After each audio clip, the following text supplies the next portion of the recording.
আসসালামু আলাইকুম ভাইয়া। ওয়ালাইকুম আসসালাম ভাইয়া।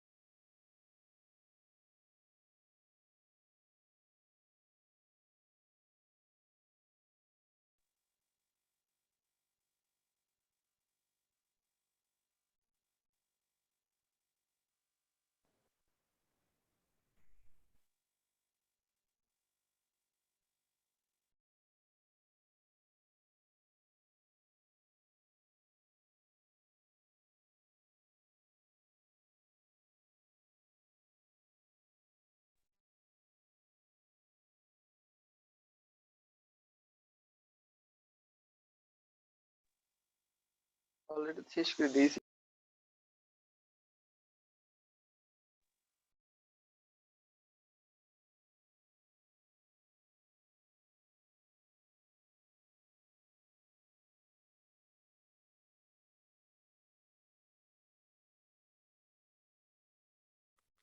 আসসালামু আলাইকুম ভাইয়া।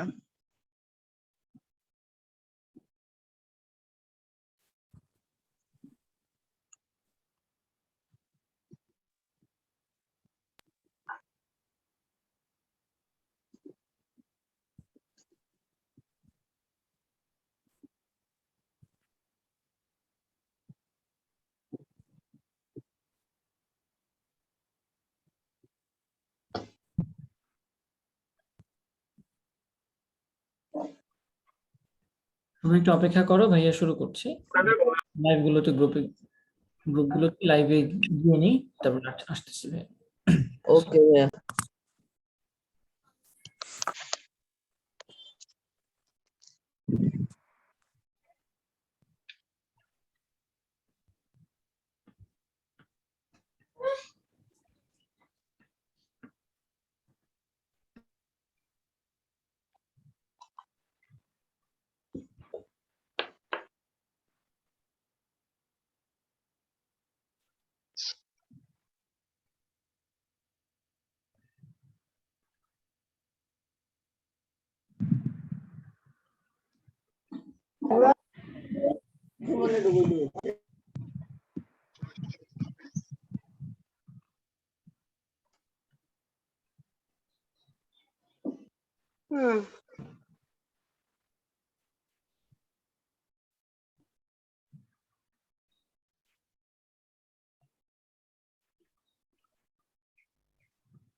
মিউট অফ করে দেন, শব্দ আসে।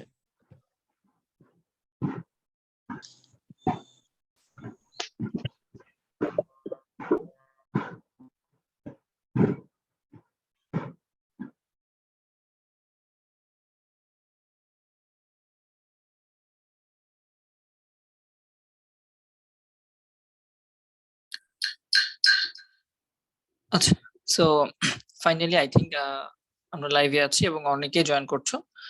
অলমোস্ট 57 জন জয়েন করে ফেলেছো সকাল 7টায়। That's enough for me. আমার মনে হয় যথেষ্ট রেসপন্স পেয়েছি আমি তোমাদের থেকে। আজকে আমাদের হিসেবে হচ্ছে আমাদের মেবি 7 নম্বর ক্লাস, রাইট? হিসেবে মেবি আমাদের 7 নম্বর ক্লাস বা 6 নম্বর ক্লাসও হতে পারে, কারণ আমরা 6 নম্বর ক্লাসের অর্ধেক হচ্ছে আমরা গতকালকে করেছিলাম, তোমরা জানো অনেকেই। বাট ওই অর্ধেকের রেকর্ডিংটা আমি কোথাও দেইনি, এই জন্য হচ্ছে ঝামেলা হয়েছে। কারণ যেহেতু আমি ক্লাসটা কন্টিনিউ করতে পারিনি, এই জন্য সেটা রেকর্ডিংটা আমি কোথাও দেই নাই।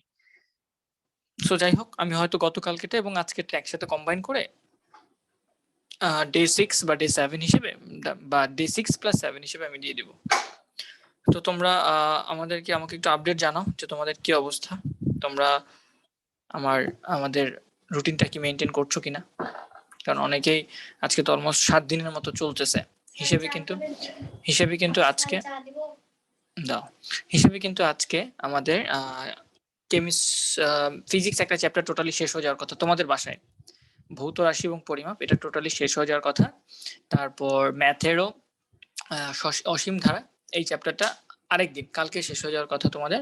এবং কেমিস্ট্রি যে প্রথম তৃতীয় অধ্যায় আছে এটাও তোমাদের কালকে শেষ হয়ে যাওয়ার কথা। সো হোপফুলি তোমরা রুটিনটা বাসায় টেবিলের উপর যেভাবে দেখিয়েছিলে আমাকে ছবি তুলে তোমরা ফটোকপি প্রিন্ট করে তোমাদের সামনে টানায় রাখছিলা, তো সেভাবে আশা করি পূরণ করছো বা রুটিনগুলো কমপ্লিট করার চেষ্টা করছো। সাথে সাথে আমি গতকালকে আমার যে স্বপ্ন, আমার বইয়ের ব্যাচটা ছিল, তোমরা জানো আমি এসএসসি দের জন্য এইচএসসির প্রিপারেশন নেওয়ার জন্য বা 2 বছরের জন্য একটা ব্যাচ স্টার্ট করেছিলাম, যেটা অলরেডি 1 মাস আমাদের ক্লাস হয়ে গেছে এইচএসসি পড়া। এখন আপাতত গতকালকে সেটার লাস্ট ক্লাস করেছি আমরা এসএসসি পরীক্ষার আগে। তো ওখানে আমি আবার এসএসসির পর আবার শুরু হবে ওই ব্যাচটা, 6 মাস করে 2 বছরের একটা কোর্স। তো সেক্ষেত্রে ওখানে আমি কথা বলছিলাম একজনের সাথে, আমাকে একজন বললো আমার স্টুডেন্ট যে ও তোমাদের সাথে এখানে ক্লাস করছে।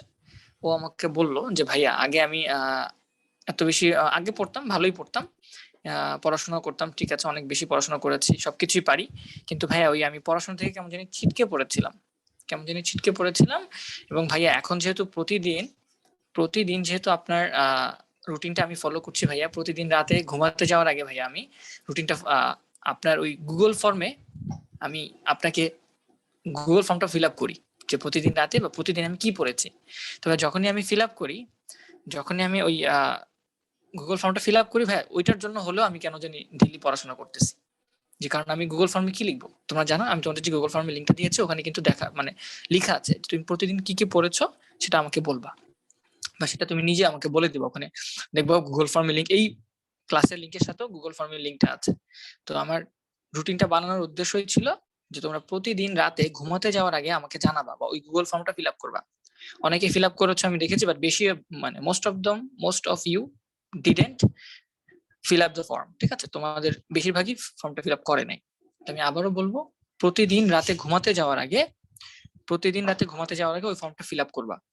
এতে কি হবে, আমি যদি ফর্মটা তোমাদের দেখাই দেই, তোমাদের মনে দেখাইছি, অলরেডি দেখাইছি। ফর্মের লিঙ্কটাও তোমরা যেখান থেকে পাইছো, আমার বাইনারি স্কুলের গ্রুপে আছে, 10 মিনিট স্কুলের গ্রুপে আছে, আমার এএসজি তে আছে, সব জায়গায় আমার সবগুলো পোস্টের সাথেই ওই গুগল ফর্মের লিঙ্ক, আমাদের গুগল ড্রাইভের নোটগুলোর লিঙ্ক, তারপর হচ্ছে আমাদের এই জুমের লিঙ্ক, আর হচ্ছে ইউটিউবের আমার ভিডিওগুলো, এই প্রত্যেকটা ভিডিও ইউটিউবে যায়, প্রত্যেকটা ইউটিউবের লিঙ্কে 4টা লিঙ্ক কিন্তু প্রত্যেক দিন আমি এএসজি তে বলো, আমার বাইনারি স্কুলে বলো, আমার তোমাদের টেম স্কুলে বলো, প্রতিদিন আমি আপলোড করি। টেম স্কুলে গ্রুপে করি না, কারণ টেম স্কুলে তো রেকর্ডেডটাই থাকে, এই জন্য ইউটিউবে ভিডিওগুলো টেম স্কুলে দেই না।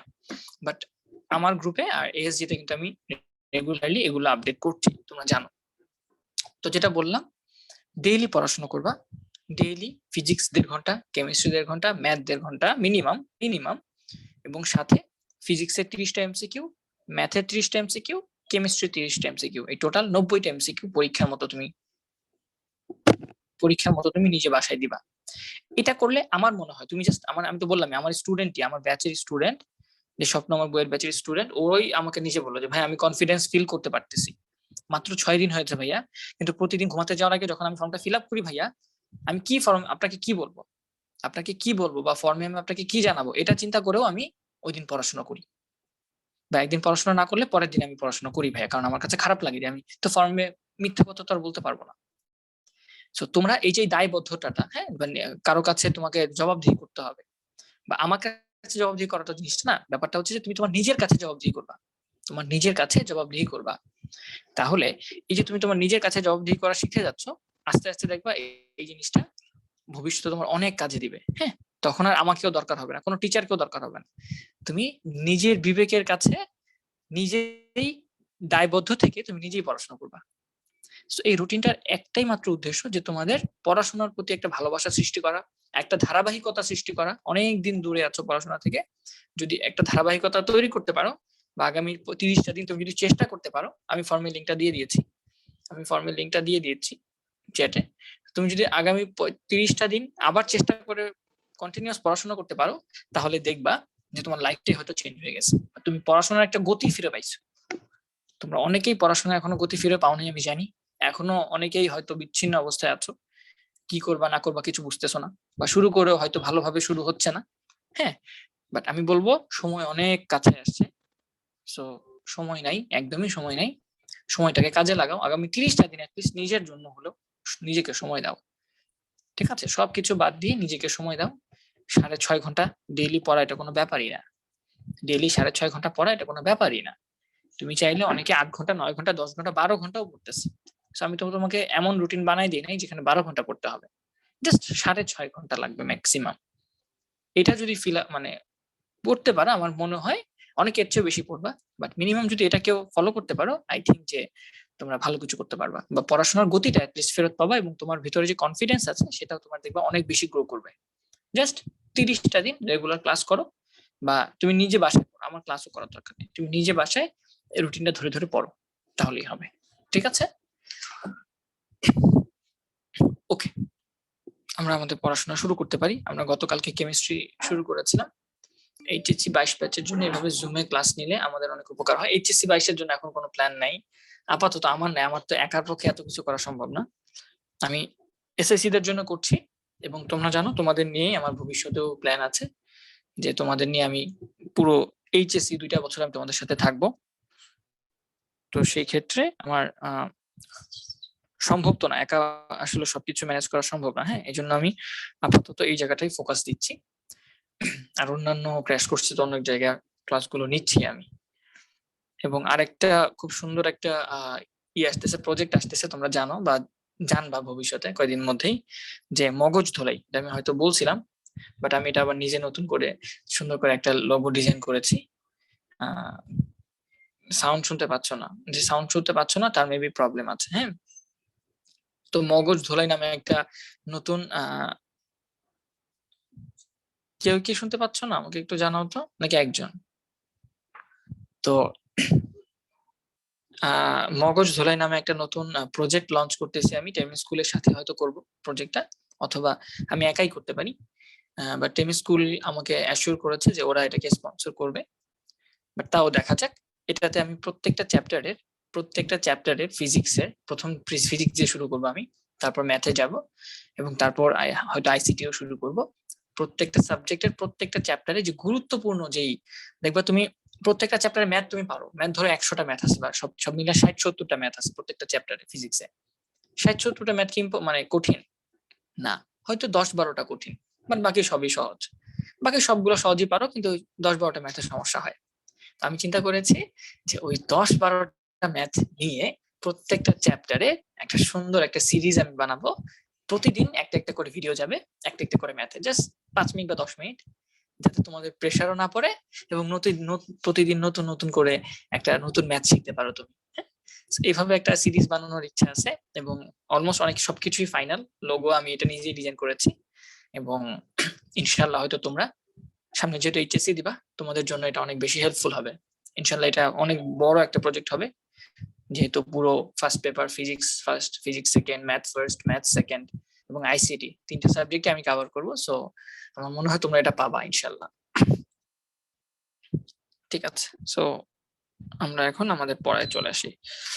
আমরা কেমিস্ট্রি পড়তেছিলাম, কেমিস্ট্রি কিছু ম্যাথ তোমরা বলছিলা ভাইয়া mvr = nh/2π, এই ফর্মুলা দিয়ে কিছু ম্যাথ আমাদের দেখান। তো আমি তোমাদের গতকালকে সেই ম্যাথ দেখানোর চেষ্টা করেছিলাম, আমি আবার একটু রিভিউ করে দিই। ঠিক আছে, একটু রিভিউ করাই দিই যে mvr ইকুয়াল টু nh/2 এটা কোথায় পড়েছিলাম ফর্মুলাটা? এটা আমরা বোর পরমাণু মডেলে পড়েছিলাম।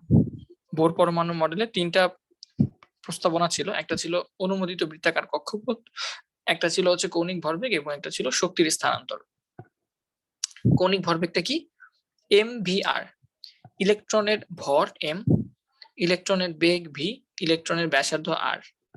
ঠিক আছে, তাহলে mvr সমান সমান বলা হয়েছে n ইন্টু h/2π। এখানে h কি? h হচ্ছে প্ল্যাঙ্কের ধ্রুবক, h এর মান 6.626 ইন্টু 10⁻34।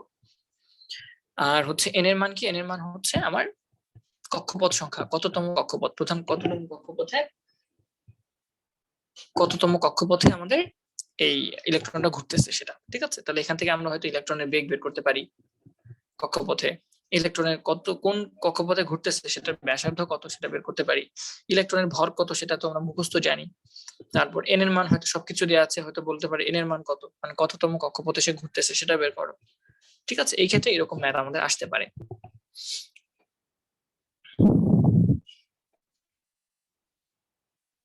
এবং আমরা এখানে একটা ম্যাথ দেখেছিলাম, যে বলা হয়েছে হাইড্রোজেনের তৃতীয় কক্ষপথে আবর্তনশীল ইলেকট্রনের কৌণিক ভরবেগ কত বের করো। তাহলে এখানে কি ইনফরমেশন দেওয়া ছিল? তৃতীয় কক্ষপথে আবর্তনশীল ইলেকট্রনের কৌণিক ভরবেগ বের করো। তাহলে আমরা জানি কৌণিক ভরবেগ, এই টোটাল জিনিসটা mvr ফলকেই বলা হয় কৌণিক ভরবেগ বা এল। ঠিক আছে, তাহলে আমাকে জাস্ট nh/2π বের করলে হয়ে যেত। n এর মান 3, কারণ তৃতীয় কক্ষপথ। h এর মান আমি জানি 2π, এটা দিলে আমি আলটিমেটলি যে কৌণিক ভরবেগ সেটা পেয়ে যাচ্ছি, কৌণিক ভরবেগ যেটা সেটা পেয়ে যাচ্ছিলাম। ঠিক আছে, কৌণিক ভরবেগ যেটা সেটা পেয়ে যাচ্ছিলাম। ফাইন। এরপর আরেকটা কোশ্চেন ছিল এরকম, এখানে কিছু সমস্যা আছে, এটা ঠিক আছে, সমস্যা নেই, যে ক্যাপিটাল এম তম কক্ষপথের ব্যাসার্ধ দেয়া আছে এবং আমাকে বলা হয়েছে ইলেকট্রনের গতিবেগ কত। তাহলে আমার কাছে এম তম কক্ষপথ মানে স্মল এন এর মান দেয়া আছে 3, KLM তোমরা জানো, কে থেকে শুরু হয় নাম্বারিং। তারপর ব্যাসার্ধের মান দেয়া আছে সেন্টিমিটার, বাট আমাকে মিটারে নিয়ে যেতে হবে কারণ আমি এসআই ইউনিটে ক্যালকুলেশন গুলো করব। এইচ এর মান তো আমি জানি। তাহলে এখন mvr ইকুয়াল টু nh/2π ফর্মুলাতে ভিটা বের করতে হবে, বেগটা মান আসবে মিটার পার সেকেন্ড, এটা তোমরা বের করবা। আচ্ছা, এরপর এই ম্যাথটা আবার করব কারণ এটাতে একটু ঝামেলা ছিল। এই ম্যাথটা আমি একটু আবার তোমাদের করে দেখাই দিচ্ছি। কি বলা হয়েছে? ইলেকট্রনের শক্তি স্তরের শক্তির পার্থক্য। একটা ইলেকট্রন, আমরা জানি একটা পরমাণুতে ইলেকট্রন গুলো বিভিন্ন কক্ষপথে ঘোরে। ঠিক আছে, এটা প্রথম কক্ষপথ, এটা দ্বিতীয় কক্ষপথ, এটা তৃতীয় কক্ষপথ। ঘুরে তখন সে চাইলে কি করতে পারে জানো? শক্তি শোষণ করে স্তরে চলে যেতে পারে, আবার শক্তি ছেড়ে দিয়ে নিচের স্তরে নেমে আসতে পারে। এই যে সে নেমে আসবে বা শক্তি শোষণ করে উপরে চলে যাবে, তখন যখন তারা এই ঘটনাটা ঘটায়, যখন কোনো ইলেকট্রন, আমি আবার এঁকি, এটা হচ্ছে একটা পরমাণু, ধরো পরমাণু নিউক্লিয়াস, এটা হচ্ছে আমার পরমাণু নিউক্লিয়াস, আর এটা হচ্ছে প্রথম কক্ষপথ। চিন্তা করো, এটা হচ্ছে প্রথম কক্ষপথ, তারপর এটা হচ্ছে দ্বিতীয় কক্ষপথ, এটা হচ্ছে দ্বিতীয় কক্ষপথ। ঠিক আছে, ধরো এটা হচ্ছে দ্বিতীয় কক্ষপথ। ইলেকট্রন চাইলে কি করে জানো? প্রত্যেকটা কক্ষপথে ইলেকট্রন আছে। ইলেকট্রন চাইলে এখান থেকে শক্তি ছেড়ে দিয়ে সে এখানে চলে আসতে পারে,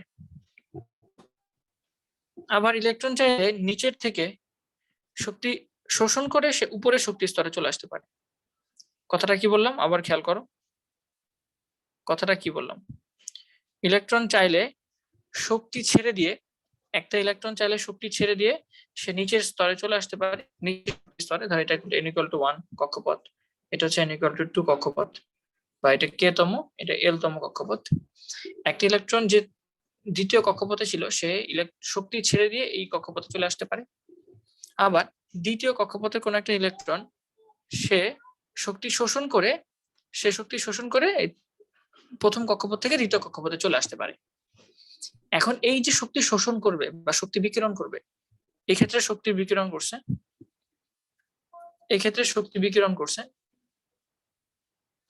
আর এই ক্ষেত্রে শক্তি শোষণ করছে। এই যে যখন শক্তি শোষণ করে বা বিকিরণ করে তখন একটা তরঙ্গ তৈরি হয়, ঠিক আছে, তখন একটা তরঙ্গ তৈরি হয়। তো সেই তরঙ্গের তরঙ্গ দৈর্ঘ্য তোমাকে বের করতে বলতে পারে বা কম্পাঙ্ক বের করতে বলতে পারে। তোমরা তো চ্যাপ্টার শব্দের সরি তোমরা তো ফিজিক্সে তরঙ্গ পড়েছো না, কম্পাঙ্ক পড়েছো না, তরঙ্গ দৈর্ঘ্য, যে V equal to f lambda, এটা তো পড়েছো। এখন যখন এটাকে আমরা এই ইলেকট্রনের সাথে তুলনা করব, তখন এই ভিটা হয়ে যাবে, এটা তো বেগ ছিল, ভি তো ছিল বেগ, এটা হয়ে যাবে সি মানে আলোর বেগ, এফটা হয়ে যাবে নিউ মানে কম্পাঙ্ক, এটা হচ্ছে ল্যামডা। ঠিক আছে, তাহলে এই ক্ষেত্রে এই জিনিসগুলো কিন্তু চেঞ্জ হয়ে গেছে। V equal to f lambda formula গুলো সেম আছে, যেমন এটা ভি হচ্ছে বেগ, এটা সি হচ্ছে আলোর বেগ। শব্দের ক্ষেত্রে এটা শব্দের বেগ, সি হচ্ছে এটা আলোর বেগ, কারণ এখানে একটা যে তরঙ্গটা তৈরি হবে এটা হচ্ছে তড়িৎ চুম্বকীয় তরঙ্গ। ঠিক আছে, এখানে যে তরঙ্গটা তৈরি হবে তড়িৎ চুম্বকীয় তরঙ্গ মানে আলোর মতো, এটা হচ্ছে একটা আলো চিন্তা করতে পারো। ঠিক আছে, তাহলে সেক্ষেত্রে ভিটা হয়ে যাবে সি মানে আলোর বেগ, এফটা হয়ে যাবে আলোর কম্পাঙ্ক বা নিউ, এটার উচ্চারণ কি, এটার উচ্চারণ হচ্ছে নিউ, ঠিক আছে, বাট এটা মানে কম্পাঙ্কই। আর ল্যামডা তো হচ্ছে তরঙ্গ দৈর্ঘ্য, তোমরা জানো। তাহলে এই যে যখন একটা ইলেকট্রন এই দ্বিতীয় কক্ষপথ থেকে প্রথম কক্ষপথে চলে আসলো, তখন শক্তি সে বিকিরণ করে ছেড়ে দিল, আবার প্রথম কক্ষপথ থেকে শক্তি গ্রহণ করে সে দ্বিতীয় কক্ষপথে চলে গেল। এই ক্ষেত্রে যে তরঙ্গ তৈরি হয় সেই তরঙ্গটার কম্পাঙ্ক এই নিউটা বের করতে বলতে পারে অথবা ল্যামডাটা বের করতে বলতে পারে।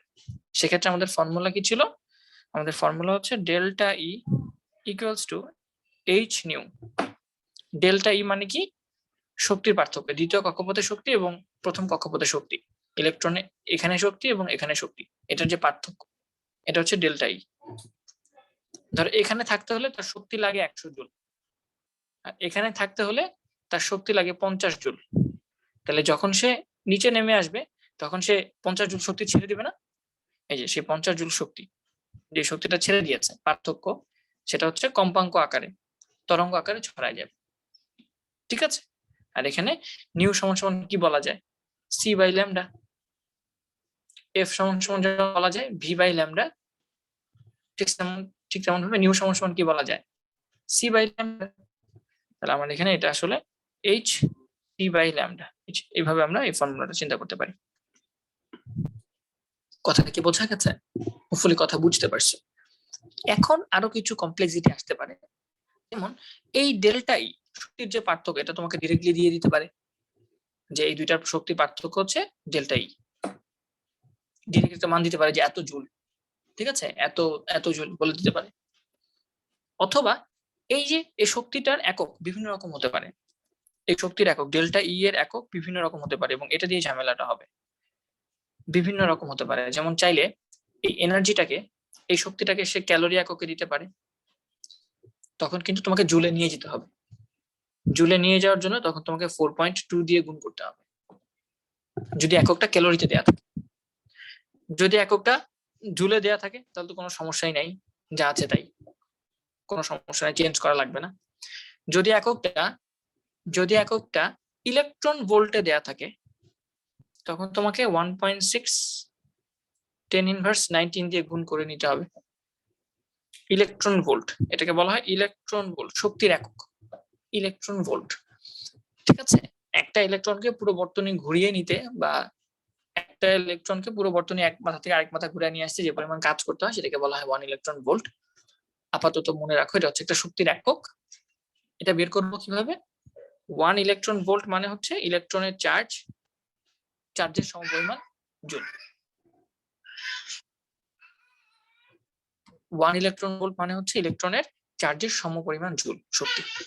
ঠিক আছে, আরেকটা একক থাকতে পারে যেটা গতকালকে ছিল, আমি খেয়াল করি নাই, যেটা গতকালকে ম্যাথে ছিল, আমি একটু সময় দিলাম, আমাদের তো ক্লাস মাঝখানে ঝামেলা হয়ে গেছে এই জন্য খেয়াল করিনি। এই যে এই শক্তিটা, আমি এগুলো মুছে দিই, এগুলো একটু মুছে দিই, এগুলো এখন লাগবে না, এগুলো কাহিনী আছে। আচ্ছা দেখো এইখানে শক্তিটা দেখো কি বলা আছে, শক্তি স্তরে শক্তির পার্থক্য এত কিলো জুল পার মোল। তাহলে আমাদের এককটা কোনো সময় অনেক সময় আমাদের এককটা অনেক সময় কিলো জুলও থাকতে পারে। তখন আমাকে এটা অবশ্যই 1000 দিয়ে গুণ করে জুলে নিয়ে যেতে হবে। তখন আমাকে অবশ্যই সেটা 1000 দিয়ে গুণ করে জুলে নিয়ে যেতে হবে, ঠিক আছে? কিন্তু আরো সমস্যা আছে। এখানে আপনি বলছে দেখো, শক্তি স্তরের পার্থক্য এত কিলো জুল পার মোল। এই কথাটা মানে কি? এই কথাটা মানে কি? এখানে জিনিসটাই ঝামেলার ছিল, আমরা খেয়াল করিনি গতকালকে। একটু সময় দিলে খেয়াল করতাম হয়তো। যে আমার এখানে শক্তিটা যে দেয়া আছে, প্রথমত কিলো জুল 1000 দিয়ে গুণ করলাম, জুলে চলে গেল, কোনো সমস্যা নেই। কিন্তু পার মোল এই কথাটা মানে কি?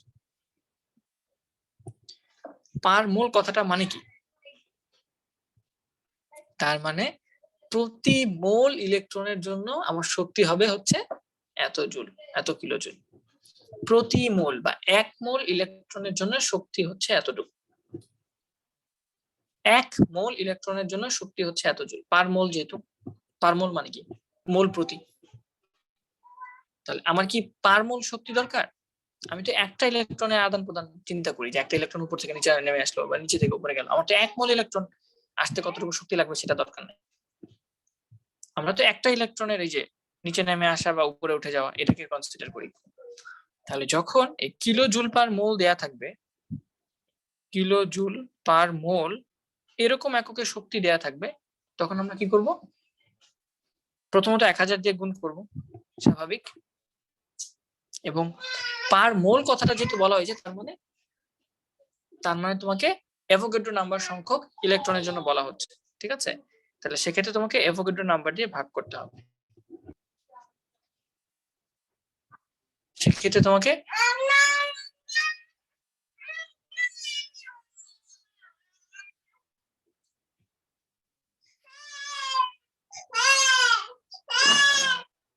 তোমাকে অ্যাভোগাড্রো নাম্বার দিয়ে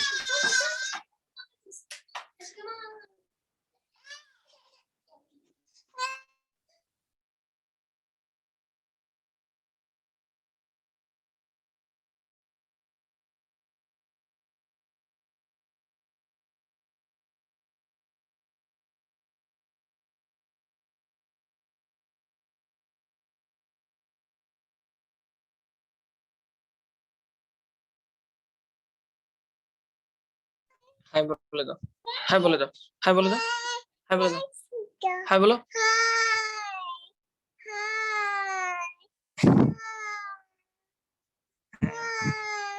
how are you, how are you বলো।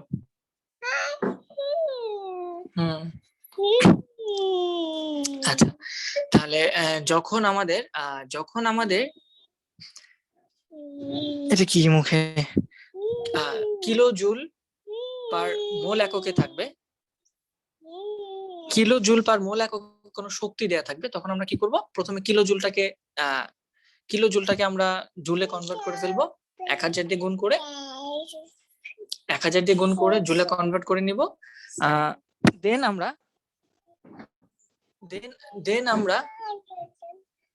আমরা চেষ্টা করব যে সেটাকে পার মোল, যেহেতু তাহলে অ্যাভোগাড্রো সংখ্যা দিয়ে ভাগ করে একটা ইলেকট্রনের জন্য বের করতে, ঠিক আছে?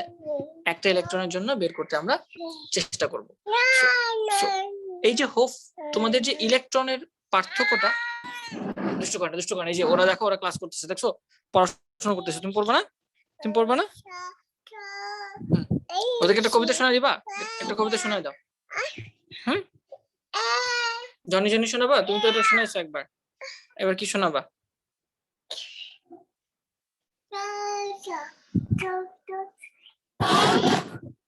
এবিসিডি লেখো তো, এবিসিডি বলো, বলো। তাহলে 1 2 বলো। 1 3 5 7 9। মাশাআল্লাহ, মাশাআল্লাহ, যাও। আচ্ছা, ঠিক আছে, হয়েছে, দাও। এখন ওরা পড়াশোনা করবে, এখন আর দুষ্ট করো না।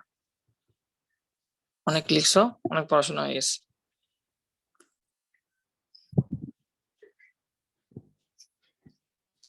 এটার বাবা, এটা মাইক। আচ্ছা, যাও, অনেক হয়েছে।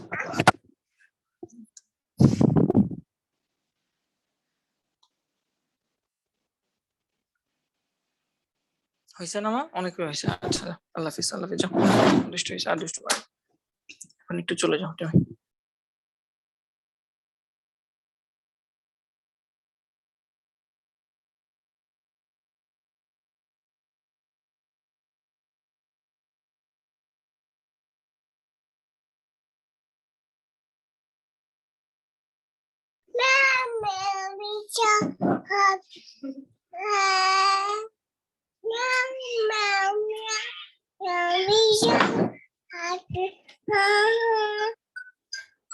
অনেক কবিতা পছন্দ।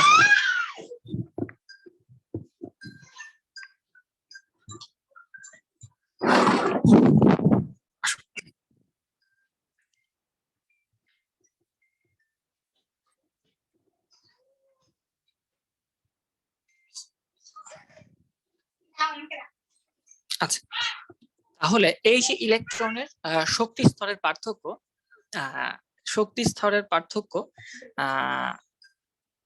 শক্তি স্তরের পার্থক্যটা বিভিন্ন এককে ইউনিটে দেওয়া থাকতে পারে। সেটা হতে পারে ক্যালোরি, সেটা হতে পারে জুল, সেটা হতে পারে ইলেকট্রন ভোল্ট, সেটা হতে পারে কিলোজুল, সেটা হতে পারে কিলোজুল পার মোল। যখন এমন কিলোজুল পার মোল এককে দেয়া থাকবে, তখন আমরা যেটা কনভার্ট করার ক্ষেত্রে কিলোজুলটাকে জুলে কনভার্ট করার জন্য 1000 দিয়ে গুণ করব, তাহলে জুল হয়ে যাবে। পার মোলের জন্য আমি অ্যাভোগাড্রো সংখ্যা দিয়ে ভাগ করে দিব। ঠিক আছে, পার মোলের জন্য অ্যাভোগাড্রো সংখ্যার জন্য সংখ্যা দিয়ে ভাগ করে দিলে আমি যেটা পাবো সেটা হচ্ছে একটা ইলেকট্রনের জন্য কতটুকু দরকার সেটা। ওকে,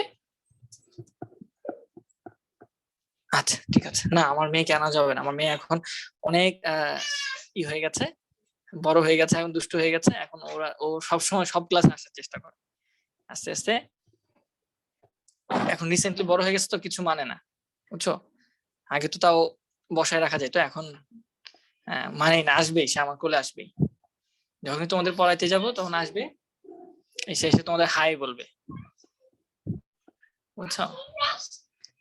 আচ্ছা ঠিক আছে।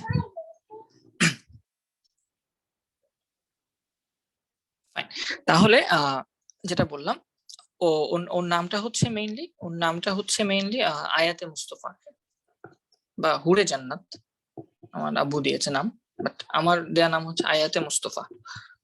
ফাইন, আসো তাহলে হচ্ছে কিলো জুল পার মোল এই ইউনিটে দেয়া থাকতে পারে। ইভেন এটাও দেয়া থাকতে পারে যে এই দ্বিতীয় কক্ষপথের শক্তি এটা হচ্ছে E2 এবং প্রথম কক্ষপথের শক্তি এটা হচ্ছে E1। আলাদা আলাদা E2 E1 ও দেয়া থাকতে পারে। তখন তোমাকে ডেল্টা ই বের করে আনতে হবে E2 - E1 দিয়ে। ঠিক আছে, তখন ডেল্টা ই বের করতে হতে পারে E2 - E1 দিয়ে। ধরো তোমাকে দেয়া আছে প্রথম কক্ষপথেরটি, ফার্স্ট যে তোমার কক্ষপথের অরবিট, সেটার এনার্জি দেয়া আছে E1 কিছু একটা। আবার তোমাকে সেকেন্ড অরবিটের শক্তি সেটা হচ্ছে E2 দেয়া আছে। তখন তোমাকে ডেল্টা ই বের করে আনতে হবে যে E2 - E1। এইভাবে হয়তো তোমাকে কিন্তু এই ডেল্টা ই এর মান বের হতে পারে। তো আমি তোমাকে অনেকগুলো সিনারিও দেখাই দিলাম যে কোন কোন জায়গায় বা কি ভাবে আমাদের এই ডেল্টা ই শক্তির পার্থক্যটা দেয়া থাকতে পারে। ঠিক আছে, তো শক্তির পার্থক্য যদি দেয়া থাকে এভাবে, বিভিন্ন এককে দেয়া থাকে, তাহলে সেই ক্ষেত্রে আমরা এইভাবে এই ম্যাথটা করতে পারবো। যেমন এখানে দেয়া আছে শক্তি স্তরের শক্তির পার্থক্য 245.9 কিলো জুল পার মোল। ইলেকট্রনটা উচ্চ শক্তি স্তর থেকে নিম্ন শক্তি স্তরে আসলে, উচ্চ শক্তি স্তর মানে কি, এন এর মান বেশি। ঠিক আছে, উপরের শক্তি স্তর থেকে, বাইরের শক্তি স্তর থেকে, এটা হচ্ছে উচ্চ শক্তি স্তর। উচ্চ শক্তি স্তর থেকে নিম্ন শক্তি স্তরে যদি ইলেকট্রন আসে, তখন বিকিরিত কম্পাঙ্ক কত হবে, বিকিরিত তরঙ্গের যে তরঙ্গটা পাওয়া যাবে সেটার কম্পাঙ্ক কত হবে এবং তরঙ্গ দৈর্ঘ্য কত হবে। আমরা জানি delta equal to H nu. H new হচ্ছে তখন তুমি নিউ এর মানটা বের করবে, নিউ হচ্ছে কম্পাঙ্ক, তখন নিউ ইকুয়াল টু আসবে ডেল্টা বাই এইচ। তো ডেল্টা ই এর মান তো অলরেডি এখানে 2.9 কিলো জুল, যেহেতু 1000 দিয়ে গুণ করতে হবে। তারপর পার মোল যেহেতু, তাহলে আমরা অ্যাভোগাড্রো সংখ্যা 6.023 ইনটু 10 টু দি পাওয়ার 23 দিয়ে ভাগ করব। আর এইচ এর মান হচ্ছে 6.626 ইনটু 10 ইনভার্স 34 জুল সেকেন্ড। আচ্ছা, একজন বলেছো যে এইচ এর ইউনিট জুল সেকেন্ড কেন? এইচ এর একক হিসেবে জুল সেকেন্ড লিখেছিলেন, তাই নাকি? দেখি, এইচ এর এককের হিসেবে জুল সেকেন্ড লিখেছি। হ্যাঁ, তো সমস্যা কোথায়? এইচ এর একক যা, এখানে তো একক চেঞ্জ হবে কি, এটা তো মিটার পার সেকেন্ড, ঠিক আছে। এটা কি, এটা তো জুল সেকেন্ডে হবে, কারণ এখানে তো এইচটাই আছে শুধু। এইচ এর একক জুল সেকেন্ড, ঠিক আছে। এইচ এর একক জুল সেকেন্ড। এইচ এর আরো কিছু একক আছে, তোমার হচ্ছে আর্গ আছে, তারপর ক্যালোরি দিয়ে আছে। বাট আমরা যেহেতু এখন ছোট ক্লাসে আছি, আমি তোমাদের অল্প জিনিসই শেখাচ্ছি, বেশি কমপ্লেক্সে যাব না। এখান থেকে নিউটা বের করে ফেলবা, কম্পাঙ্ক বের করার পর আজকের পিডিএফটা কি আমরা পাবো? অবশ্যই পাবো। প্রতিদিনের পিডিএফটাই গুগল ড্রাইভের লিংকে আপলোড করা হয়ে যায়। গুগল ড্রাইভের লিংকে আপলোড করা হয়ে যায়। আচ্ছা, M into KG per second দেয়া আছে। জুল সেকেন্ড যা কথা, জুল মানে কি কাজের একক, জুল সেকেন্ড যা কথা দেখো। আচ্ছা, অনেকে বলছো ভাইয়া আপনি এইচ এর একক দিছেন 6.626 ইন্টু 10 ইনভার্স 34 জুল সেকেন্ড। এটা কি এরকমই? না, জুল তো কাজের একক। জুলকে তুমি কি F equal W equal two FX না, এফএক্স না, তখন তুমি জুলকে কিভাবে ভাঙাইতে পারো? জুলকে তুমি কি লিখতে পারো? W equal two FX, F হচ্ছে আবার নিউটন, নিউটন মিটার সেকেন্ড, এভাবে লিখতে পারো। আবার এফ কে ভাঙালে কি লেখা যায়? F equal to M A, M A, M হচ্ছে কেজি, কেজি, আর এ হচ্ছে metre per second square, metre per second square into আমার সেকেন্ড, এটা হচ্ছে এফ এস, কি ঠিক মতো লিখেছি? W equal to F S, W equal to F S. আচ্ছা, তাহলে এটা এন এস ইন্টু এস, তাহলে এস স্কয়ার, এটা কাটা যাবে, তাহলে থাকবে কেজি মিটার। এই তো নাকি? দেখো তো ঠিক আছে না? ঠিক লিখেছি? আবার একটু হিসাবটা ঠিক মতো করি। জুল সেকেন্ড, তাহলে জুল এটা কাজ, W equal to F S বা এফ এক্স, তাহলে সেক্ষেত্রে Newton second, Newton metre, metre হবে সেকেন্ড, নিউটনকে ভাঙালে আবার F equal to M A, KG metre per second square into metre into second, তাহলে এখানে একটা সেকেন্ড কাটাকাটি যাবে, থাকবে হচ্ছে কেজি মিটার পার সেকেন্ড। এই তো কেজি মিটার পার সেকেন্ড। এভাবে তুমি চাইলে এককটা লিখতে পারো, কোনো সমস্যা নেই। এটাও যেমন ঠিক, নিউটন মিটার সেকেন্ড, এটাও ঠিক, জুল সেকেন্ড এই এককটাও ঠিক। বুঝতে পারছো? তিনটা এককই ঠিক। আচ্ছা জি ভাইয়া, আমার জেএস এর আমার বইটা ওইটা দেওয়া আছে, ঠিক আছে, সমস্যা নেই। এই ছিল মোটামুটি ম্যাথ, এই ছিল মোটামুটি ম্যাথ। তোমরা এই নিউটা বের করতে পারবা, কম্পাঙ্কটা। এটা হবে, নিউ এর একক কি? হার্টজ। কম্পাঙ্কের একক হচ্ছে হার্টজ বা পার সেকেন্ড, তুমি জানো। আবার সেই nu equal to c by lambda, এই যে এই ফর্মুলা দিয়ে, v equal to f lambda বা f equal to v by lambda, এই ফর্মুলা দিয়ে তুমি এখান থেকে ল্যামডার মানটা বের করে ফেলতে পারবা, ল্যামডার মানটা মিটারে নিয়ে নিবা, শেষ, ডান। ওকে, আই থিঙ্ক তোমরা বুঝতে পারছো। শক্তির একক জুল, ক্যালোরি, ইলেকট্রন ভোল্ট বিভিন্ন ভাবে থাকতে পারে। 1 ইলেকট্রন ভোল্ট সমান কত সেটাও এখানে লিখে দিয়েছি। আচ্ছা, এখান থেকে MBR equal to NS by 2 pi, delta equal to H nu HC by lambda. এক্ষেত্রে প্রত্যেকটার সম্পর্কগুলো কি বা প্রত্যেকটা কি বোঝাচ্ছে সেই জিনিসগুলো এখানে লিখে দিয়েছি আমি। ইলেকট্রন বিকিরণ, শক্তি বিকিরণ করে, এদিকে শক্তি শোষণ করে, তারপর এখানে বর্ণালী পাওয়া যায়, এই সেই অনেক কিছু আমরা করিয়ে ফেলেছি মোটামুটি। এখন আমরা একটু বইয়ে চলে যাই, বইয়ে কি জিনিসপত্র আছে সেটা যদি দেখার চেষ্টা করি।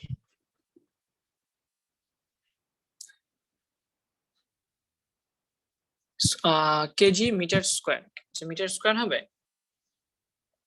F equal to M A, যেহেতু এম তো দিলাম কেজি, এ হচ্ছে মিটার পার সেকেন্ড স্কয়ার। না, আমার তো মনে হয় না কোনো কিছু ভুল করেছি, ভুল করেছি তো মনে হয় না। KG metre square per second, আচ্ছা আচ্ছা, হ্যাঁ, একটা মিটার স্কয়ার হবে না, সেখানে একটা 2 হবে, 2 হবে, দুইটা মিটার, তো একটা মিটার আর একটা মিটার, সো ঠিক আছে, তোমরা ঠিক করে নি, এগুলো তো সিম্পল মানে নরমাল জিনিস আছে। এরপর এখানে আরেক ধরনের ম্যাথ, বা এই পুরো চ্যাপ্টারে তোমাদের আরেক ধরনের ম্যাথ যেটা আসবে, একটা তো হচ্ছে শিখাইলাম MVR NH by 2 pi, delta equal to H nu, তারপর হচ্ছে তোমার কক্ষপথের যেই ইলেকট্রনের হিসাবটা, ইলেকট্রনের হিসাব, যে আমরা জানি n তম কক্ষপথে ইলেকট্রন ধারণ ক্ষমতা 2n স্কয়ার, অথবা যদি অরবিটাল দিয়ে চিন্তা করা হয় l তম, তাহলে 2 ইন্টু টুয়াইস এল প্লাস 1, এটা হচ্ছে ইলেকট্রনের ধারণ ক্ষমতা অরবিটাল দিয়ে। তোমরা এগুলো পারো, আমি আশা করি তোমরা এগুলো পারো। এবং এল এর মানের উপর ডিপেন্ড করে এসপিডিএফ দেয়া হয়, সেটাও তুমি পারো। তারপর আউটবাউ নীতি তোমরা পারো। আউটবাউ নীতি মানে কি? n প্লাস এল এর নীতিটা, n প্লাস এল এর নীতি তোমরা পারো না? n প্লাস এল এর নীতি,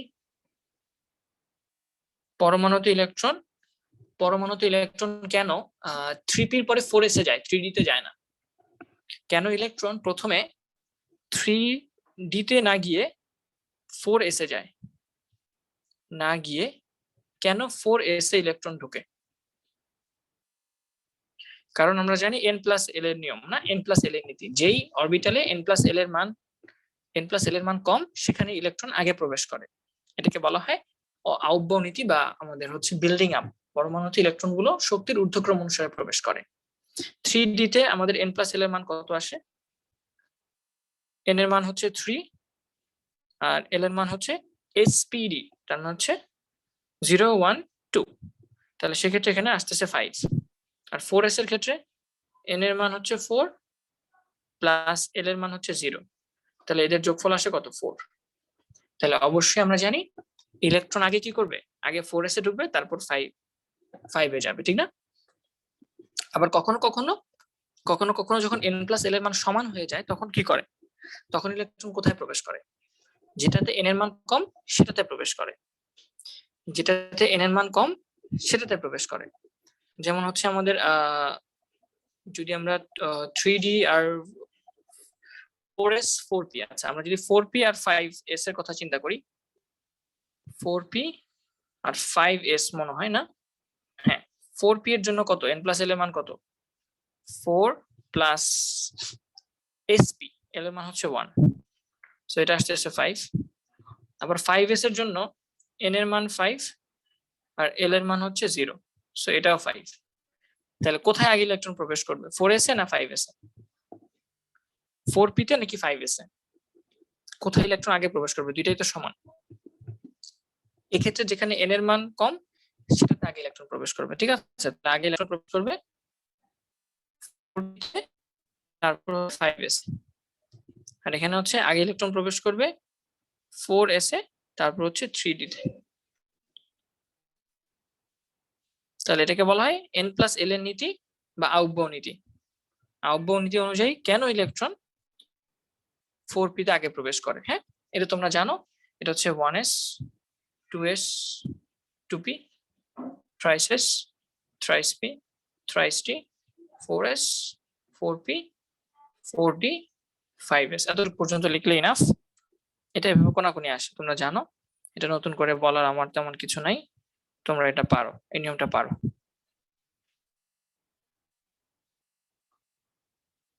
ইলেকট্রন গুলো এইভাবে প্রবেশ করে, প্রথমে 1s, তারপর 2s, তারপর 2p 3s 3p 4s 3d 4p 5s, এইভাবে করে ইলেকট্রন প্রবেশ করে।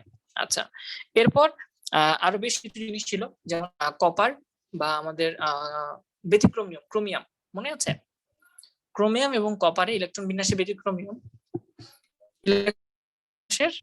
ব্যতিক্রম নিয়ম, ইলেকট্রন বিন্যাসে ব্যতিক্রম কেন, ব্যতিক্রম যে কেন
আচ্ছা আচ্ছা, বেশিক্ষণ ধরে মিউট হয়ে আছে,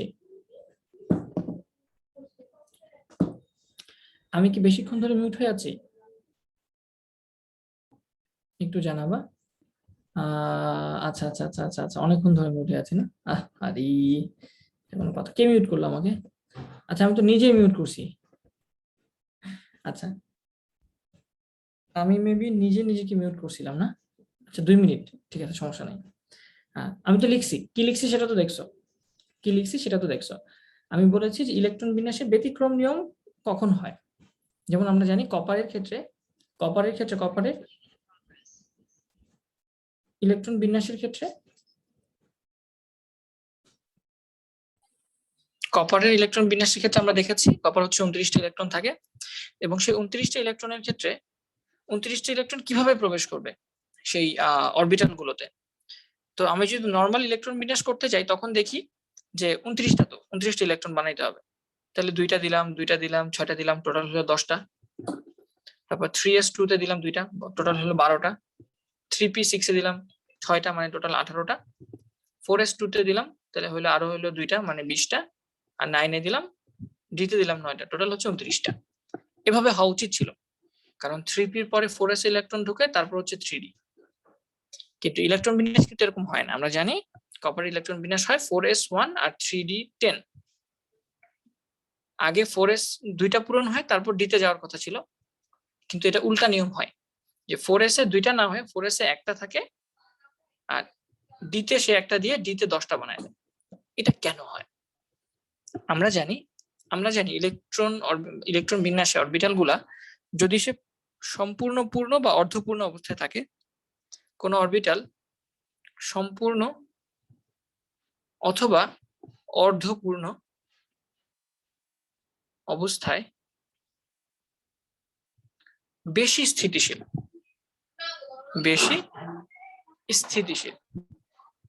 যার কারণে দেখা যায় যে আমাদের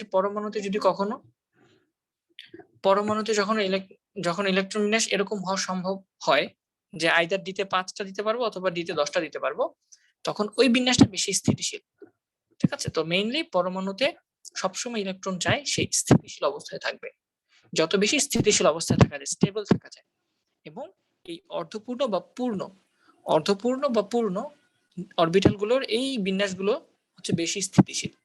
যার কারণে কপারে এই 10টা বানানো যেহেতু সম্ভব, দিতে 10টা হওয়া যেহেতু সম্ভব, এই জন্য এই গঠনটা হচ্ছে বেশি স্থিতিশীল, যার কারণে কখনোই এভাবে থাকে না। সোজা কথা, কারণটা কি? স্থিতিশীল। এবং এটা বলে দিবা, সম্পূর্ণ বা অর্ধপূর্ণ অবস্থায় থাকলে বেশি স্থিতিশীলতা অর্জন করা সম্ভব। এবং এটার ক্ষেত্রে আরেকটা নিয়ম আছে, আমরা জানি কোনটা, ক্রোমিয়াম মেবি না, ক্রোমিয়াম মেবি 24। ক্রোমিয়ামের কিন্তু ব্যতিক্রম নিয়ম, রাইট? ক্রোমিয়ামেরও ব্যতিক্রম নিয়ম হওয়ার কথা আমার যতটুকু মনে পড়ে, 1s2, 2s2, 2p6, thrice-s2, 12টা হলো হাফ ফিল্ড। হ্যাঁ, ক্রোমিয়ামে হাফ ফিল্ডের কারণে এটা যেমন ফুল ফিল হয়েছে, যে ডিতে 10টা হয়ে গেছে, ক্রোমিয়ামে হচ্ছে অর্ধপূর্ণ অবস্থায় থাকতে হয় না। তা আমরা একটু দেখি আমার যতটুকু মনে পড়ে। 3s2, 3p6 কতগুলো হলো আমাদের? টোটাল হলো 10টা, 12টা, আর হচ্ছে 6টা, 18টা। তাহলে 4s2, তারপর 3d 4 হওয়ার কথা, কিন্তু এটা ইলেকট্রন বিন্যাসটা এরকম না হয়, এরকম হয় 4s1, 3d5। তাহলে এই গঠনটা বেশি স্থিতিশীল, ঠিক আছে, বেশি স্থিতিশীল, যার কারণে আমাদের ক্রোমিয়াম ব্যতিক্রম ইলেকট্রন বিন্যাস প্রদর্শন করে। তাহলে আমরা আউটবাউ নীতি শিখলাম। এখানে আউটবাউ নীতি কিভাবে, যে আচ্ছা এই n+l এর নীতিটা তো বুঝতে পারছো না? এটা তো শুনছো মেবি, এটা কি শোনাচ্ছ কিনা আমাকে একটু বলো তো। স্ক্যান্ডিনিয়াম আছে, হ্যাঁ মেবি, আমাকে একটু বলতো n+l এর নীতিটা কি তোমরা শুনেছো কিনা? এটা শুনেছো না, যে 3d এবং 4s কোনটাতে আগে ইলেকট্রন প্রবেশ করবে? যেখানে আমার n+l এর মান কম। আর যখন n+l এর মান সমান হয়ে যায়,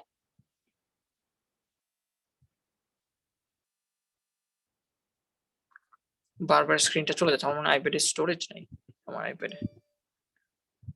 তাহলে যখন n+l এর মান সমান হয়ে যাবে, তখন আমরা n এর মানটাকে দেখব। তখন আমরা n এর মান যেটাতে কম সেটাতে আগে ইলেকট্রন প্রবেশ করবে। আচ্ছা fine, that then depends on value of n। আচ্ছা ঠিক আছে, ভেরি গুড, তোমরা পারো দেখা যায় মোটামুটি, আলহামদুলিল্লাহ তোমরা সবাই পারো। আছে এরপরে আমাদের বেশ কিছু ক্যালকুলেশনস আছে, যেমন আইসোটোপের ক্যালকুলেশন বলে তোমরা জানো, এখান থেকে কিছু ম্যাথ আসে। আইসোটোপের ক্যালকুলেশন গুলোর জন্য কিছু ম্যাথ আসে। এই ক্ষেত্রে আমরা জানি যে ধরো আমাদের প্রকৃতিতে আইসোটোপ কাকে বলে? আইসোটোপ কারা? আইসোটোপ হচ্ছে প্রোটন সংখ্যা সমান, ঠিক না? প্রোটন সংখ্যা সমান।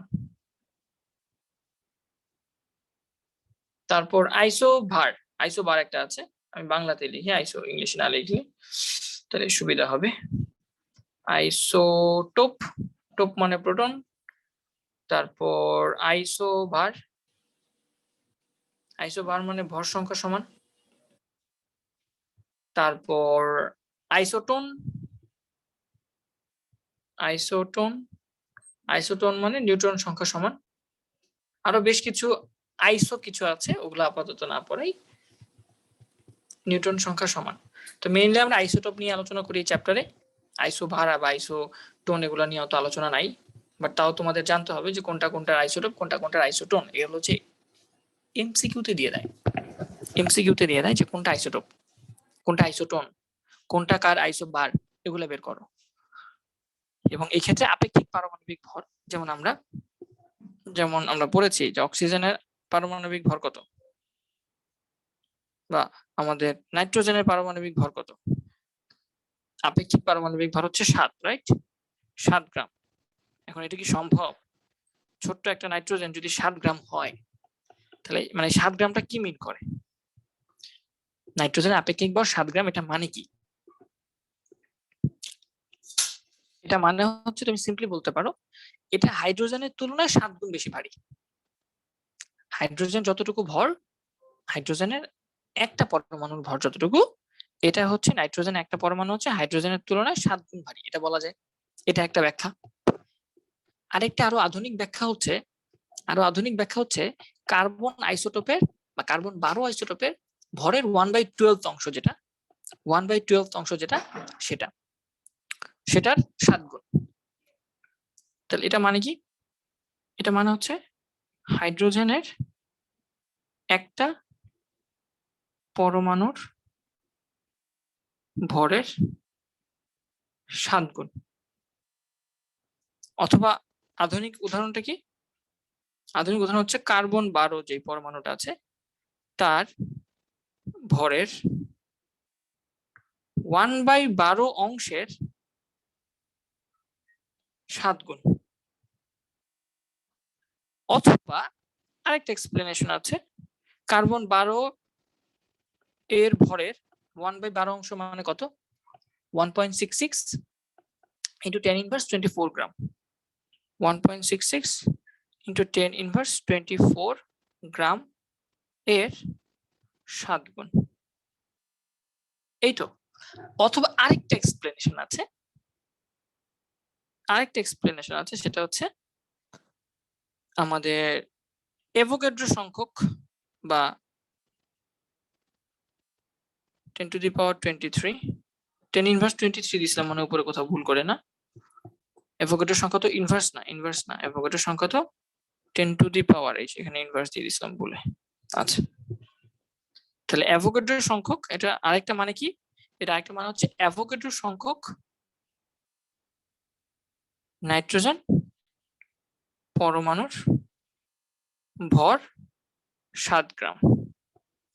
তাহলে কোনো কিছুর পারমাণবিক ভর 7 গ্রাম বা আপেক্ষিক পারমাণবিক ভর যেটা আমরা দেখি, সেটা মানে কি? এই সংজ্ঞাগুলা এগুলো কিন্তু বুঝতে হবে তোমাকে। এই প্রত্যেকটা জিনিস বুঝে মাথায় থাকতে হবে। এগুলো একত্র করে কোথাও লিখে নেই, আমি তোমাকে একত্র করে বলে দিলাম। সবাই কি এই জিনিসটা বুঝতে পারছো? সবাই যদি এই জিনিসটা বুঝে থাকো, ভাইকে বলো যে ভাই বুঝেছি।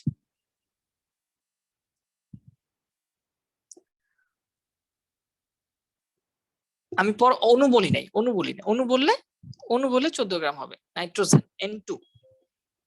হ্যাঁ, N2 হলে সেটা হয়ে যাইতো তোমার 14। আমি নাইট্রোজেন পরমাণু বলেছি, ঠিক আছে? পারমাণবিক ভর, ঠিক আছে?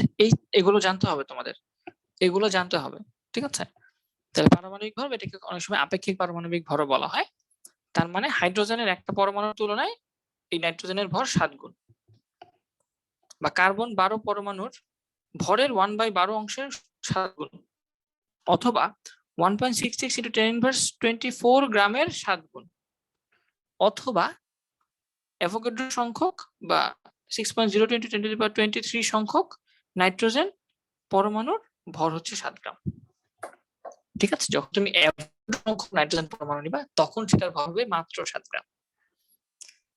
সো কথাগুলোর অর্থ তোমাকে বুঝতে হবে। N2 হলে 28 হতো, আচ্ছা তাই? নাইট্রোজেন কি 14? আচ্ছা 14 গুণ 28, আহা আমি ভুল বলছি না, সরি 7 না তো, এটা তো 14 হবে না? নাইট্রোজেন তো 14 গুণ 28, দেখছো? আচ্ছা তাহলে 7 গুণ না দিয়ে এটা 14 গুণ, ওকে 14 গুণ 14 গুণ 14 গুণ, সরি আমি এটা মনে হয় 7 কেন বললাম, মাথায় ঠিক নেই। আচ্ছা যাই হোক 14 গ্রাম, ওকে এখন আই থিঙ্ক ঠিক আছে, হ্যাঁ ঠিক আছে, সরি। সো এই ছিল মোটামুটি আপেক্ষিক পারমাণবিক ভর, এই জিনিসগুলোর ব্যাপার। এবং আমাদের আরেকটা অংশ বাকি আছে, সেটা হচ্ছে আইসোটোপ। আইসোটোপ সেক্ষেত্রে হচ্ছে তোমাদের ওই আমাদের আপেক্ষিক পারমাণবিক ভর কিভাবে ক্যালকুলেশন করা হয়। যেমন হচ্ছে কপারের আমরা জানি 63.5, কপারের আপেক্ষিক পারমাণবিক ভর 63.5। কেন হইলো? এটা কেন হইলো? কপারের আপেক্ষিক পারমাণবিক ভর 63.5, এটা কিভাবে হইলো? এটা দেখা গেছে যে কপারের দুইটা আইসোটোপ পাওয়া যায় প্রকৃতিতে, দুইটা আইসোটোপ, একটা হচ্ছে 63, একটা হচ্ছে 65। একটা হচ্ছে কপার 63, কপার 63, আর একটা হচ্ছে কপার 65। এবং দেখা যায় যে হ্যাঁ 63টা হয়তো বেশি পাওয়া যায়, 65টা হয়তো কম পাওয়া যায়। 63টা হয়তো বেশি পাওয়া যায়, 65টা হয়তো কম পাওয়া যায়। যে এটা হয়তো 75% পাওয়া যায় প্রকৃতিতে, আর এটা পাওয়া যায় মাত্র ধরো 25%। ঠিক আছে, তাহলে এই আইসোটোপটা আর এই আইসোটোপ, কেন আইসোটোপ বলতেছি? প্রোটন সংখ্যা সমান, ভর সংখ্যা ভিন্ন। এটা why they are isotopes? Why they are isotopes? Just because তাদের প্রোটন সংখ্যা সেম, রাইট? তাদের ভর সংখ্যা ডিফারেন্ট। যেমন ওর ক্ষেত্রে ভর সংখ্যা এর মান কত? 65, আর ওর ক্ষেত্রে ভর সংখ্যা এর মান হচ্ছে 63। ওর ক্ষেত্রে প্রোটন সংখ্যা কত আমরা জানি, কপার হচ্ছে কত? 29। তো 29 থেকে 63 বাদ দিলে কত থাকে? 30 থেকে 63 বাদ দিলে আমার হচ্ছে 33 থাকে, তাহলে এটা হচ্ছে 34, আর এটা হচ্ছে 2, তার মানে এটা হচ্ছে 36। আর এক্ষেত্রে নাম্বার অফ প্রোটনস কত? ঠিক আছে না ভুল লিখেছি? দেখো তো, প্রোটন সংখ্যা দুইটার ক্ষেত্রেই কি থাকবে? সেম থাকবে না? প্রোটন সংখ্যা দুইটার ক্ষেত্রে সেম থাকে, নিউট্রন সংখ্যা ডিফারেন্ট থাকবে। প্রোটন সংখ্যা হচ্ছে আমরা বলতে পারি 63 মাইনাস হচ্ছে প্রোটন সংখ্যা 29টা, এটার 29টা, এটার 29টা। আর নিউট্রন সংখ্যা হচ্ছে আমরা বলতে পারি এটা হচ্ছে আমাদের কত? 33, 34টা, আর এটা হচ্ছে আমাদের 36। ঠিক আছে, তাহলে যেহেতু এই দুটো পরমাণুর প্রোটন সংখ্যা সেম 29, এই জন্য আমরা বলতে পারি এরা হচ্ছে পরস্পর আইসোটোপ। এবং প্রকৃতিতে 63 ভরের আইসোটোপটা পাওয়া যায় 75%, এবং 65 ভরের আইসোটোপটা পাওয়া যায় 25%। তাহলে যদি বলা হয় তাদের আপেক্ষিক পারমাণবিক ভর কত? 75% ইন্টু 63 প্লাস 25% ইন্টু 65, এটা যত হয় এটাই হচ্ছে আমাদের অ্যান্সার। তাহলে 63 এর 75% কত আসে? 63 এর 75% কত আসে একটু বের করো তো। 63 ইন্টু 75 ডিভাইডেড বাই,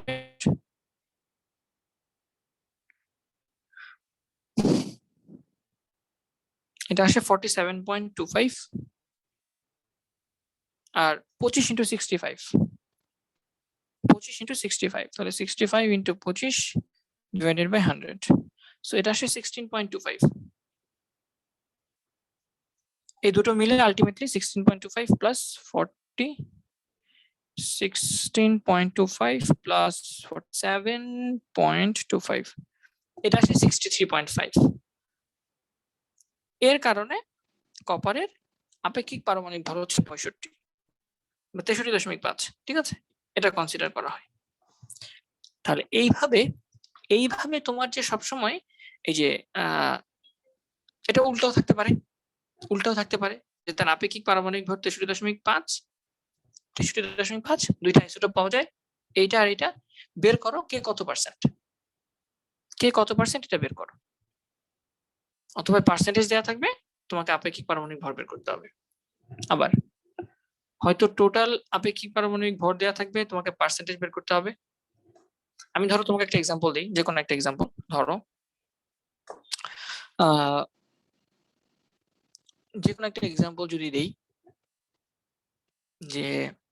যে কোনো একটা আইসোটোপ ধরো এ, এটার ভর হচ্ছে ধরো 25, আরেকটা আইসোটোপ পাওয়া যায় 27, আরেকটা আইসোটোপ পাওয়া যায় 30, আরেকটা আইসোটোপ পাওয়া যায় 30। এই এক মূল, যেটা তিনটা আইসোটোপ। এবং প্রকৃতিতে 25 আইসোটোপটা পাওয়া যায় 15%, 27 নামক আইসোটোপটা পাওয়া যায় 50%, আর 30 ভরের আইসোটোপটা পাওয়া যায় তোমার 35%। তাহলে আপেক্ষিক পারমাণবিক ভর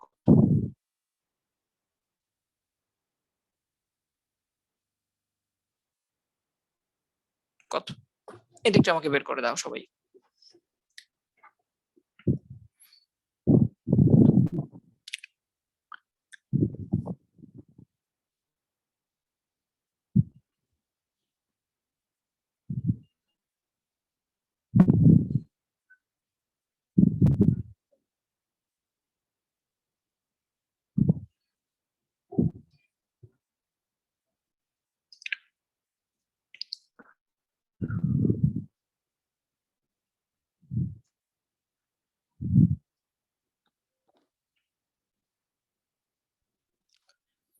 (27.75) এটা অলরেডি অনেক অ্যান্সার দিয়ে দিয়েছে।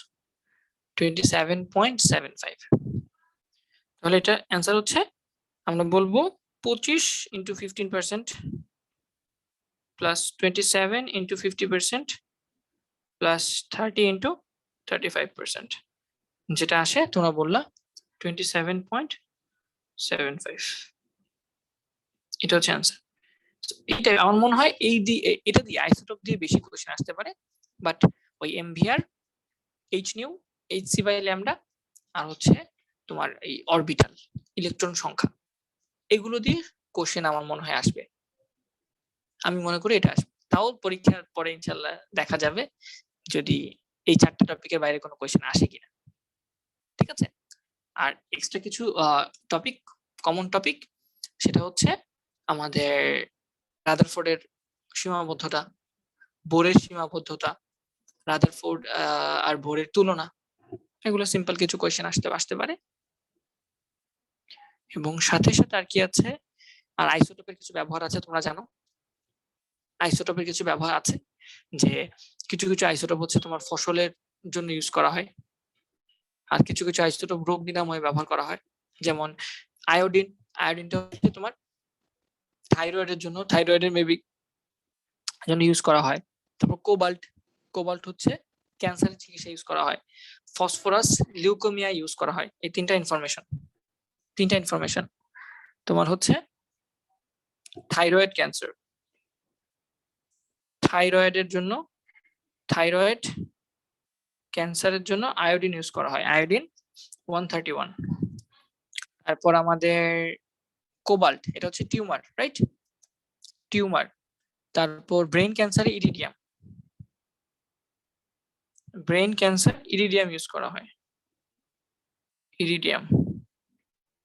তারপর আমরা বলতে পারি আর কি কি আছে, কোবাল্ট, কোবাল্ট হচ্ছে কোবাল্ট কিসের জন্য ইউজ করা হয়? টিউমারের জন্য, টিউমার জন্য কোবাল্ট ইউজ করা হয়। কোবাল্ট কত? 60। এন্ড ফাইনালি রক্তের লিউকোমিয়ার জন্য আমাদের ফসফরাস ইউজ করা হয়, লিউকোমিয়া আমাদের হচ্ছে ফসফরাস 32 ইউজ করা হয়। এগুলো হচ্ছে এমসিকিউর জন্য আসতে পারে বোর্ড কোয়েশ্চেন। আর সাথে সাথে আরেকটা জিনিস যেটা আসবে খুবই খুব ইম্পর্টেন্ট, সেটা হচ্ছে আমাদের আমাদের ইলেকট্রন, প্রোটন, নিউট্রনের ভর এবং চার্জ। ইলেকট্রন, প্রোটন, নিউট্রন, তোমরা জানো ইলেকট্রনের ভর কত? 9.11 বা ইন্টু 10⁻31 কেজি, এটা হচ্ছে ইলেকট্রনের ভর। তারপর আমাদের প্রোটনের ভর কত আর নিউট্রনের ভর কত? নিউট্রনের ভরটা মেবি একটু বেশি না? একটা হচ্ছে 1.675 ইন্টু 10 ইনভার্স 24 গ্রাম, আর এটা হচ্ছে 1.67 প্রোটন ইন্টু 10 ইনভার্স 24 গ্রাম, মেবি না? দেখো তো, আমার যতটুকু মনে পড়ে ইলেকট্রন, প্রোটন এবং নিউট্রনের ভর হচ্ছে এটা, বা 1.675 বা 1.673, মেবি না? ঠিক আছে, গ্রাম না দিয়ে কেজি বলাটা আই থিঙ্ক বেটার। হ্যাঁ, কেজি বলাটা আই থিঙ্ক বেশি বেটার। গ্রাম না দিয়ে কেজি বলতেও পারো, বা আচ্ছা গ্রাম দিয়েও চিন্তা করতে পারো, বা এটাকে 1.673 ইন্টু 10 ইনভার্স 27 কেজি, আর এটা হবে, এটা 24 গ্রামই থাকুক, দুইটাই এককই লাগবে। হ্যাঁ, 675 ইন্টু 10 ইনভার্স 27 কেজি। এই তো, এটাকেও রেখে দিই, এটাকেও কেজি হিসাবটা লিখে দিই, 9.11 ইন্টু 10 ইনভার্স 28 গ্রাম।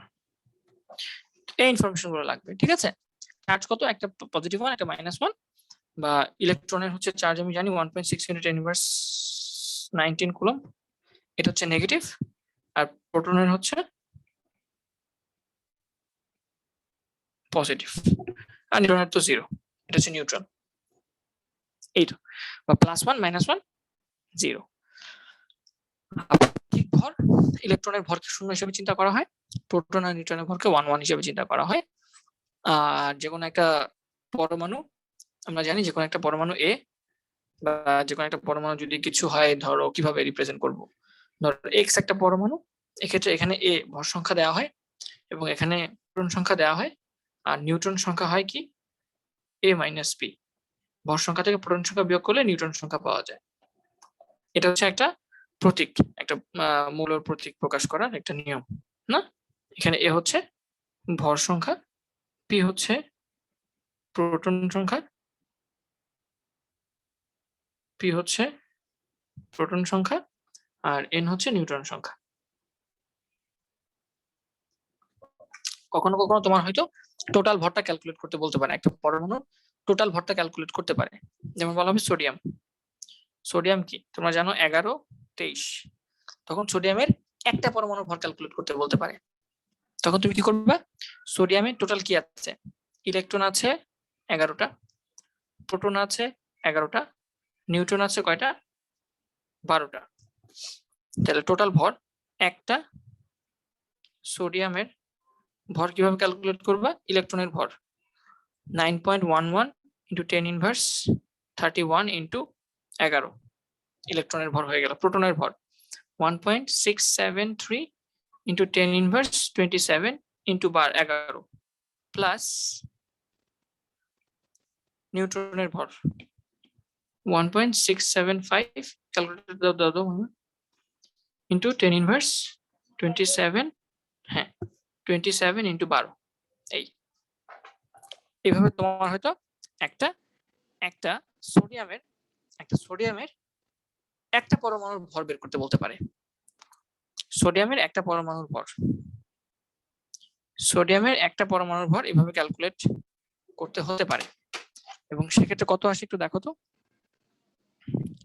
আমি একটু দেখি, 9.11 ইন্টু 10 ইনভার্স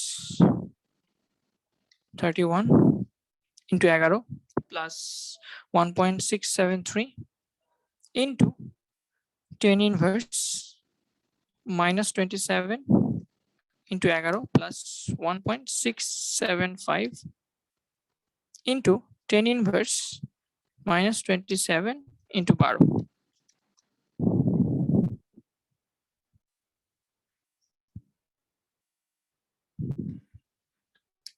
কত আসে একটু দেখো তো, ভাইকে একটু বলো তো।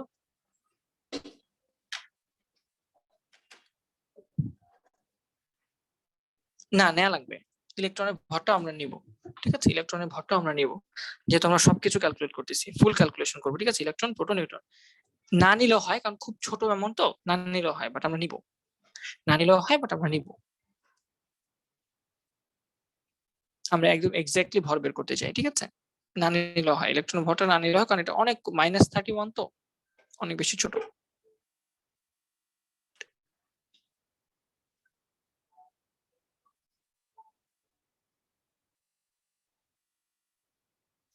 গাইগার মুলার কাউন্টার কি একজন তো অলরেডি বলে দিছে, এটা হচ্ছে তেজস্ক্রিয়তা পরিমাপের একটা যন্ত্র। তারপর কিন্তু স্বল্প সুস্থিত দ্বারা কি বোঝাচ্ছে? স্বল্প সুস্থিত মানে অস্থিতিশীল, হ্যাঁ, স্থিতিশীলতা কম, হ্যাঁ, স্বল্প সুস্থিত মানে কম সুস্থিত, কম স্থিতিশীল।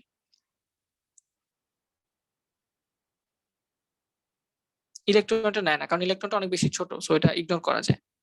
আচ্ছা, যেটা আসছে 3.10⁻²৬, তোমরা যেটা বললা তোমাদেরটাই বিশ্বাস করলাম, ঠিক আছে, তোমাদেরটা বিশ্বাস করে লিখে দিলাম। এখন বলতে পারে তাহলে এটা আপেক্ষিক পারমাণবিক ভর কত সেটা বের করো। আপেক্ষিক পারমাণবিক ভর কত সেটা বের করো। তাহলে আপেক্ষিক পারমাণবিক ভর মানে কি? একটা সোডিয়ামের ভর ডিভাইডেড বাই কার্বন 12 এর ভরের 1/12 অংশ, তার মানে 1.67 ইন্টু 10⁻20 কত 1.67 10⁻24, তো এটাকে 10⁻27 কেজি যেহেতু চিন্তা করো, তাহলে এটা কত আসে 3.85 ইন্টু 10⁻26 ডিভাইডেড বাই 1.67 ইন্টু 10⁻27, এটা কত আসে? এটা 23 আসার কথা, ঠিক আছে, 23.06, বা এটা অলমোস্ট 23। তাহলে এটা হচ্ছে সোডিয়ামের আপেক্ষিক পারমাণবিক ভর।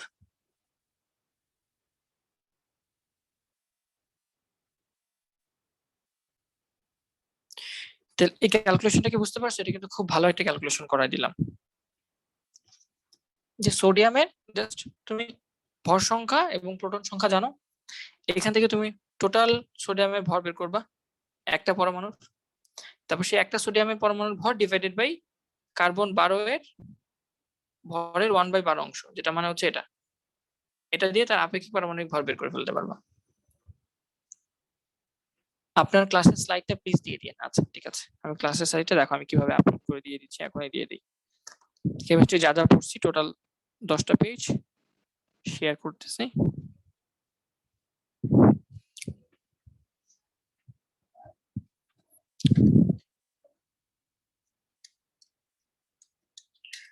আচ্ছা, শেয়ার হচ্ছে না কেন? আমার আইপ্যাডে মেবি জায়গা নাই, বুঝছো, এই জন্য হচ্ছে একটু ঝামেলা করতেছে। আমি জায়গাটা খালি করে ইনশাল্লাহ আপলোড করে দিব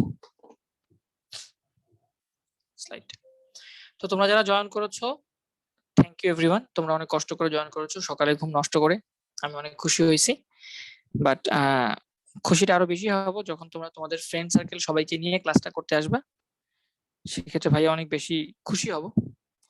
আর ভাইয়া মন থেকে চাই তোমরা ভালো কিছু করো লাইফে। আর এই তো ডেইলি ডেইলি জয়েন করবা, আর মাঝে কোনো বন্ধ আসলে আমি সেটা বলে দিব যে কখন বন্ধ হবে। আমি পুরো পিডিএফটা আপলোড করে দিয়েছি, সমস্যা নাই, গুগল ড্রাইভের লিংকে গেলে পেয়ে যাবা। আর অবশ্যই যেটা বললাম যে পড়াশোনা করবা, হ্যাঁ, পড়াশোনা করলে নিজের ভেতরে একটা কনফিডেন্স ফিল করবা।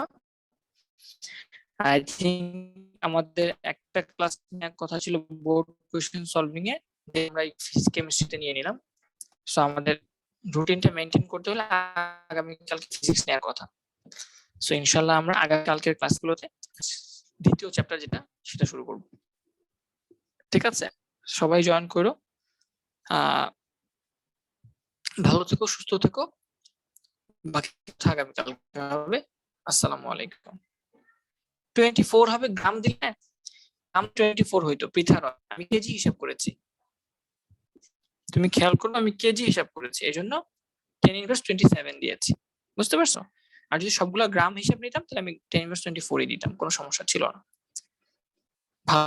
আচ্ছা, অনেকে কোয়েশ্চেন করতে চাচ্ছ, বাট আমি আজকে আর কোয়েশ্চেন নিব না, আমরা একদম আগামীকালকে কোয়েশ্চেন নিব। আজকে আমরা ক্লাসটা এখানে শেষ করতে হচ্ছে। আর ইনশাল্লাহ যেটা বললাম রুটিনটা ফলো করো, হ্যাঁ, ভালো থাকো, আল্লাহ হাফেজ, আসসালামু আলাইকুম।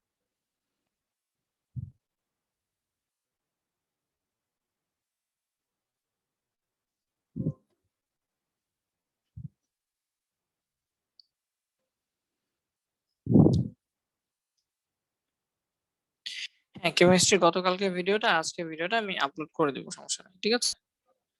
টেনশন নিও না তোমরা।